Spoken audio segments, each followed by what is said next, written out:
Next topic that we are going to discuss is large intestine 1.5 metre long होती है. Longitudinal muscle coat forms only thin layer in this part of the gut. The greater part form ribbon like bands. जो large intestine का muscle coat होता है वो longitudinal जो होता है वो एक थिन लेयर बनाती है. इसमें टीनिया कुलाई प्रेजेंट होता है जो एक स्पेशल टाइप की मस्कुलर कोड की मस्कुलर फाइबर्स की रिबन लाइक बैंड की अरेंजमेंट होती है. टीनिया कुलाई 3 लेयर्स होती है. टीनिया लेब्रा होता है, टीनिया मीजोकॉलिका होता है, टीनिया ओमेंटालस होता है. अपेंडिस एपिकुलाई भी लार्ज इंटेस्टाइन की स्पेशल फीचर होता है. ये होती है small back of peritoneum filled with the fat. Peritoneum की ही स्मॉल सी पॉकेट्स बनी होती है जिसके अंदर फैट फिल होता है. ये स्कैटर्ड होता है through out the large intestine. सिवाय अपेंडिक्स में नहीं होते, सीकम और रेक्टम वाले पार्ट में नहीं होते. ज़्यादातर आपके सिग्मोइड कॉलम और posterior surface of transverse column वाले पार्ट में प्रेजेंट होते हैं. सीकम देखें तो सीकम एक लार्ज ब्लाइंड सैक होता है, लार्ज इंटेस्टाइन का पार्ट होता है. राइट इलिक फोसा के अंदर होता है above lateral half of inguinal ligament. Inguinal ligament के लैटरल हाफ के ऊपर प्रेजेंट होते हैं. 6 सेंटीमीटर लॉन्ग और 7.5 सेंटीमीटर ब्रॉड होता है. रिलेशन देखिए, इंटीरियरली इसमें कॉइल्स ऑफ इंटेस्टाइन होती है और interior abdominal wall. Posteriorly psoas major, iliacus, genitofemoral nerve, lateral cutaneous nerve of thigh, testicular और ओवेरियन वेसल और अपेंडिक्स प्रेजेंट होता है. आर्टीरियल सप्लाई इसकी ciliary branches of ileocolic artery supply करती है. वेन्स इसकी सुपीरियर मेजेंट्रिक वेन होती है. नर्व सप्लाई T11 से L1 वेगस के थ्रू करेगी. ये सिम्पैथेटिक आ गई, ये पैरासिम्पैथिक आ गई. लिम्फेटिक्स इसके सुपीरियर मेजेंट्रिक नोड में चली जाएगी. Next is ileocaecal valve. Lower end of ileum जहाँ पे उसने ओपन होना होता है सीकम के अंदर, स्मॉल इंटेस्टाइन जहाँ लार्ज इंटेस्टाइन में कंटिन्यू करती है, वहाँ पे एक वेल्व प्रेजेंट होता है जिसको इलियोसीकल वेव कहते हैं. Lower end of ileum open on posteromedial aspect of caecocolic junction, open guarded by ileocaecal valve. इसके दो लिप्स, दो फ्रेंडला होता है. अपर लिप हॉरिजॉन्टल होता है, कनकेव होता है. इलियोकोलिक जंक्शन के ऊपर लाई करता है. जो लोअर लिप लॉन्गर होता है, अपर ये भी कनकेव होता है और ये इलियोसीकल जंक्शन में लाई करता है. दो फ्रेंडला होते हैं जो कि फ्यूज होते हैं लिप्स के ऊपर at the aperture. One left और इंटीरियर राउंडेड होता है, जो राइट और पोस्टीरियर वाला होता है वो नैरो पॉइंटेड होता है.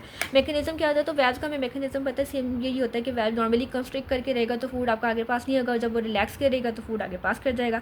सिम्पैथेटिक नर्व्स इसको इनहिबिट करती है, इसको कंस्ट्रिक्ट करके रखती है, और पैरासिम्पैथेटिक इसको रिलैक्स करेंगी ताकि फूड आगे पास करे. तो ये किससे क्लोज होगा, सिम्पैथेटिक नर्व से, which causes tonic contraction of ileocaecals. के मसल को कॉन्ट्रैक्ट करके रखेगी ताकि वो क्लोज रहे, अपना स्पिंचर लाइक एक्शन दे.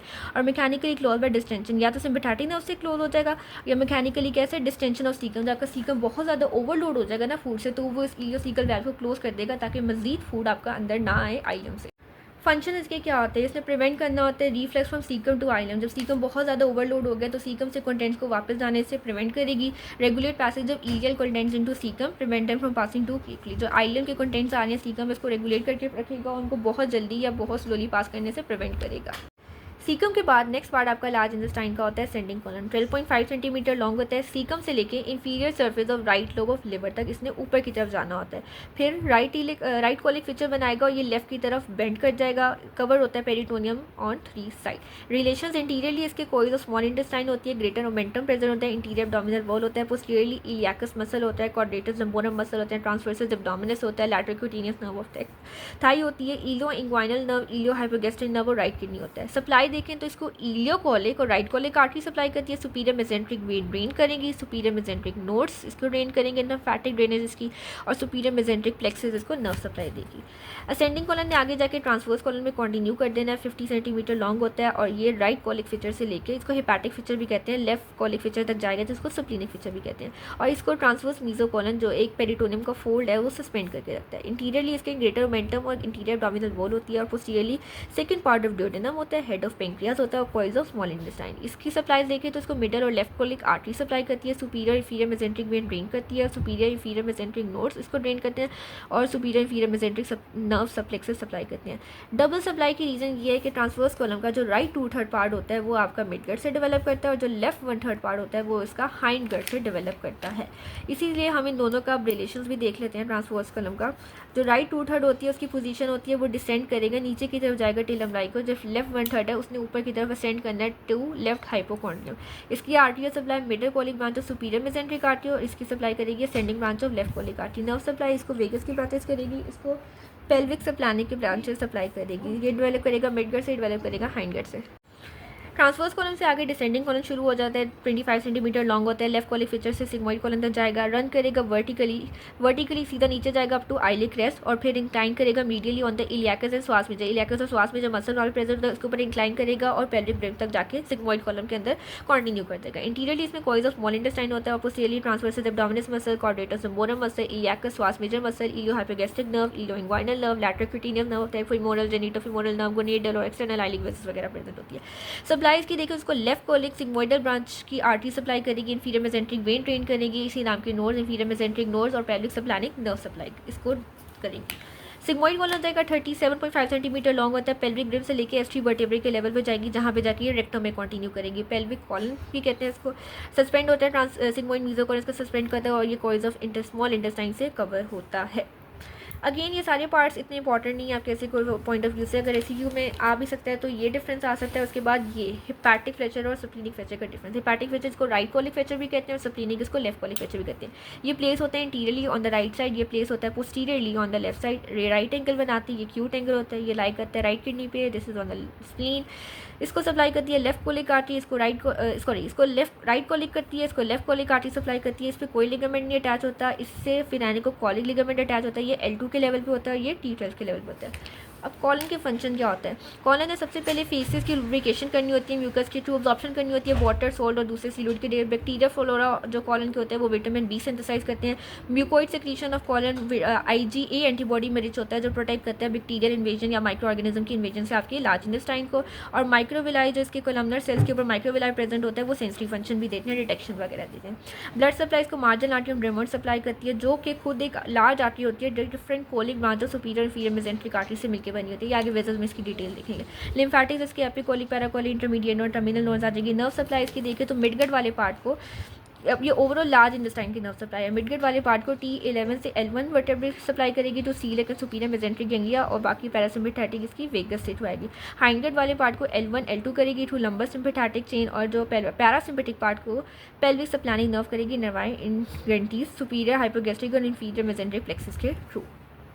लार्ज इंटेस्टाइन में सबसे इंपॉर्टेंट टॉपिक आपका अपेंडिक्स है। अपेंडिक्स बेसिकली एक डाइवर्टिकुलम होता है जो पोस्टोमीडियल वॉल ऑफ सीकम से अराइज करता है 2 centimetre below the ileocaecal valve. Ileocaecal valve से 2 सेंटीमीटर नीचे होता है। नॉर्मल इसकी एवरेज लेंथ 9 सेंटीमीटर होता है बट वेरिएबल भी होती है, 2 से 20 सेंटीमीटर तक वेरी कर सकती है। डायमीटर 5 मिलीमीटर होता है और चिल्ड्रन के अंदर लॉन्गर होता है। पोजिशंस, अपेंडिक्स आपका राइट इलिक फॉसा में होता है। इसकी बेस जो होती है वो फिक्स होती है और जो इसकी टिप होती है वो किसी भी डायरेक्शन में होती है। टिप की डायरेक्शन के बेस पे 6 तरह की डायरेक्शंस होती हैं जिसमें हम इसकी टिप को डिफाइन करते हैं। पहली डायरेक्शन होती है पैराकोलिक जिसको 11 ओ क्लॉक पोजीशन भी कहते हैं। 2% सब्जेक्ट में प्रेजेंट होती है और अपवर्ड होती है, ये पैराकोलिक। ये अपेंडिक्स की बेस फिक्स है और ये इसकी टिप निकल रही है, दिस इज पैराकोलिक। ये आपका सीकम आ रहा है, ये आइलम आके ओपन हो रहा है, ये अपेंडिक्स इसकी पोस्टरोमीडियल पीछे ये साइड प्रेजेंट है, यहाँ से पैराकोलिक डायरेक्शन निकल रहा है। सेकंड हमारे पास है रेट्रोसीकल जो कि सीकम या कॉलन के बिहाइंड होते हैं, 12 ओ क्लॉक पोजीशन भी कहते हैं। मोस्ट कॉमन पोजीशन होती है, 65% सब्जेक्ट में प्रेजेंट होती है, ये आपकी रेट्रोसीकल आ रही है। थर्ड होती है सप्लीनिक या 2 ओ क्लॉक पोजीशन भी होती है, अपवर्ड होती है और लेफ्ट साइड पे जाएगी टूवर्ड्स स्प्लीन, ये आ रही है आपकी सप्लीनिक। इसको भी 2 तरह में डिवाइड करते हैं। प्री इलियल होती है जो कि आइलम के फ्रंट में होती है 1% और दूसरी पोस्ट इलियल होती है 0.4% होती है, आइलम के बिहाइंड होती है। ये प्री इलियल आ गई है, पोस्ट इलियल होगी। फोर्थ पोजीशन होता है प्रोमोटोरिक या 3 ओ क्लॉक पोजीशन होता है, हॉरिजॉन्टली होती है और लेफ्ट साइड पे जाएगी, पॉइंटिंग करेगी टूवर्ड्स द सेक्टोरल प्रोमोटरी और लेस देन 1% सब्जेक्ट में प्रेजेंट होती है, this is your fourth position. फिर फिफ्थ पोजीशन है पेल्विक पोजीशन, 4 ओ क्लॉक पोजीशन भी कहते हैं। सेकंड मोस्ट कॉमन पोजीशन होती है, 30% होती है और डिसेंड करती है, पेल्विस में चली जाएगी नीचे की तरफ। और सिक्स्थ है मिड इंग्वाइनल पोजीशन, 6 ओ क्लॉक पोजीशन भी कहते हैं। 2% सब्जेक्ट में प्रेजेंट होता है, सीकम के बिलो नीचे होता है और इंग्वाइनल लिगामेंट की टूवर्ड्स फ्लो करेगी। सीकम है इससे नीचे और ये नीचे इंग्वाइनल लिगामेंट प्रेजेंट होता है, उसके टूवर्ड्स पॉइंट करेगी। देन जो अपेंडिक्स का ल्यूमेन होता है वो स्मॉल होता है, कम्प्लीटली या फिर पार्शली ऑब्स्ट्रक्टेड होता है एक अडल्ट लाइफ के बाद। चिल्ड्रन में नॉर्मल होता है, लंबा भी होता है, हमने ऊपर देखा था, लॉन्गर इन चिल्ड्रन होते हैं।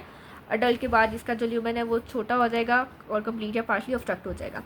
पेरिटोनियल रिलेशंस देखें तो सस्पेंड होता है मीजो अपेंडिक्स, जो पेरिटोनियल का फोल्ड है वो इसको सस्पेंड करेगा pass upward behind the ileum और अटैच करेगा to the left layer of mesentery. Arterial supply appendicular artery जो कि इलियोकोलिक आर्टरी की ब्रांच होती है वो सप्लाई करती है। अपेंडिकुलर वेन इसको ड्रेन करेगी, ileocolic vein superior mesenteric vein आगे जाके पोर्टल वेन में चली जाएंगी। लिम्फैटिक्स इसके अपेंडिकुलर नोड्स से वहाँ से सुपीरियर मेसेंटेरिक नोड्स में चली जाएंगे। नर्व सप्लाई इसकी सिम्पैथेटिक होती है, T9 से T10 नर्व्स इसको सप्लाई करेगी थ्रू सीलिक प्लेक्सिस और पैरासिम्पैथेटिक वेगस के थ्रू आएंगी। और अपेंडिक्स की जो रेफर्ड पेन होती है वो आपकी अम्बलाइकस में होती है, मिड आपके जो अम्बलाइकल रीजन में होती है, वहाँ से भी डेविएट करते हुए राइट इलिक फोसा की अपेंडिकुलर ऑरिफिस, ऑरिफिस ओपनिंग होती है जहाँ पे अपेंडिक्स आके आपका ओपन करता है सीकम और अपेंडिक्स की ओपनिंग को। कहाँ पे होता है? पोस्ट्रोमीडियल। हम ऊपर से पढ़ रहे हैं कि अपेंडिक्स आपके सीकम के पोस्ट्रोमीडियल एक्सपेक्ट के ऊपर भी प्रेजेंट होता है, वहीं पे पोस्ट्रोमीडियल एक्सपेक्टो सीकम के ऊपर अपेंडिकुलर ऑरिफिस भी होता है। 2 सेंटीमीटर होता है बिहाइंड द इलियोसीकल ऑरिफिस। इसको जो गार्ड करते हैं एक सेमीन्यूनर सा फोल्ड होता है जिसको वैल्व ऑफ गार्लेस भी कहते हैं। 2 centimetre below the junction of transtubercular and right lateral plane. Transtubercular plane हमने देखा था आपके L5 वर्टेब्री के लेवल पे होता है, और राइट लैटरल प्लेन जो राइट के क्लेविकल की मिड से लेके इंग्वाइनल लिगामेंट के मिड तक आ रहा होता है, उनके जंक्शन के ऊपर प्रेजेंट होता है, उससे 2 सेंटीमीटर बिलो प्रेजेंट होता है। मैकबर्नी पॉइंट बहुत इंपॉर्टेंट पॉइंट है। मैकबर्नी पॉइंट आता है जहाँ पे अगर आपका अपेंडिसाइटिस, अपेंडिक्स का इन्फ्लेमेशन हो गया तो मैकबर्नी पॉइंट पे सबसे ज़्यादा टेंडरनेस हो जाएगी। कहाँ भी होता है? Lies at the junction of lateral 1/3 and medial 2/3 of line joining right anterior superior iliac spine to umbilicus. Right anterior superior iliac spine और अम्बलाइकस को एक लाइन जोड़ेगी, उसके लैटरल 1/3 और मीडियल 2/3 के जंक्शन के ऊपर ये मैकबर्नी पॉइंट प्रेजेंट होती है, और सर्जन या फिर डॉक्टर यहाँ पे टेंडरनेस चेक करेंगे in case of appendicitis. Large intestine के क्लिनिकल्स में सबसे पहले क्लोनोस्कोपी होता है, जो प्रोसीजर होता है ट्यूब लार्ज इंटेस्टाइन डाइवर्टिकुलाइटिस होता है, वही म्यूकस मेम्ब्रेन ऑफ कोलन अगर डाइवर्टिकुलम एक इवेजिनेशन से बना दे इसको डाइवर्टिकुलम कहते हैं, उसकी इन्फ्लेमेशन को डाइवर्टिकुलाइटिस कहते हैं। सीकम कॉमनली और इन्वॉल्व आपके डिसेंट्री में इन्वॉल्व होते हैं, हमने पीछे डिफरेंस में भी देखा था। इंटेस्टाइनल ट्यूबरक्लोसिस भी होता है, कार्सिनोमा की कॉमन साइड होती है, केसाइटिस होता है जिसको इन्फ्लेमेशन ऑफ सीकम भी कहते हैं, अपेंडिसाइटिस इन्फ्लेमेशन ऑफ अपेंडिक्स होता है, appendectomy operation for the removal of appendix होता है। अपेंडिक्स की जो रेफरेंट पॉइंट होता है वो अम्बलाइकल रीजन में होता है, T10 वाले रीजन में होता है, फिर राइट इलिक फोसा पे जाएगा by the involvement of parietal peritoneum. जब इन्वॉल्व कर जाएगी तो राइट इलिक फोसा की तरफ चला जाएगा। अपेंडिसाइटिस क्यों होता है? बिकॉज ऑफ क्योंकि आपके अपेंडिक्स की सब म्यूकोजा के अंदर लिम्फोइड फॉलिकल प्रेजेंट होता है, इसको जो आर्टरी सप्लाई करती है पेंडिकुलर आर्टरी वो एंड आर्टरी होती है, तो जब अगर आर्टरी डैमेज होगी उसका नेक्रोसिस हो गया तो और कोई ब्लड सप्लाई नहीं आएगी। ल्यूमन इसका स्मॉल होता है तो ईजिली आपका कोई भी फीकल मेथड आ गया तो वो स्टक कर देगा। Gaps in muscularis externa cause A fast, इसके मस्कुलरिस गैप्स होती है जो इसकी वजह से इन्फेक्शन बड़ा तेज़ी से स्प्रेड करता है। फिजिकल साइन क्या होता है? राइट इलिक फोसा में हाइपरेस्थीसिया हो जाएगा, मैकबर्नी पॉइंट के ऊपर टेंडरनेस हो जाएगी, और एक muscle guard and rebound tenderness appendix वाली रीजन के अंदर भी टेंडरनेस ही प्रेजेंट हो जाएगी। अपेंडिसाइटिस अगर क्रॉनिक हो जाए तो वो डिस्पेप्सिया भी करवाता है, जिसमें क्या होता है कि आपके जो अपेंडिक्स का इन्फेक्टेड लिम्फ हो जाएगा ना, वो आपका सब पायरोलिक नोज के थ्रू स्टमक के पायरोलिक एंड की जाके इरिटेशन करवा देगा। अगर आपका अपेंडिक्स रेट्रोसीकल है, ठीक है, रेट्रोसीकल पोजीशन जो मोस्ट कॉमन पोजीशन होता है, तो जब आपके हिप जॉइंट के ऊपर एक्सटेंशन हो जाएगी ना, आपका पेन हो जाएगा बिकॉज अपेंडिक्स आपकी डिस्टर्ब हो जाएगी श्वास मेजर मसल की वजह से। श्वास मेजर मसल स्ट्रेच करेगा हिप जॉइंट के एक्सटेंशन से और आपकी पेन फील हो जाएगी इन केस अगर आपका अपेंडिक्स रेट्रोसीकल है। और अगर आपका अपेंडिक्स पेल्विक पोजीशन है तो जब आपकी थाई फ्लेक्स करेगी ना, वो मीडियली रोटेट करेगी, ऑब्टरेटर इंटरनस मसल स्ट्रेच हो जाएगा और साथ में आपकी पेन फेल्ट होगी।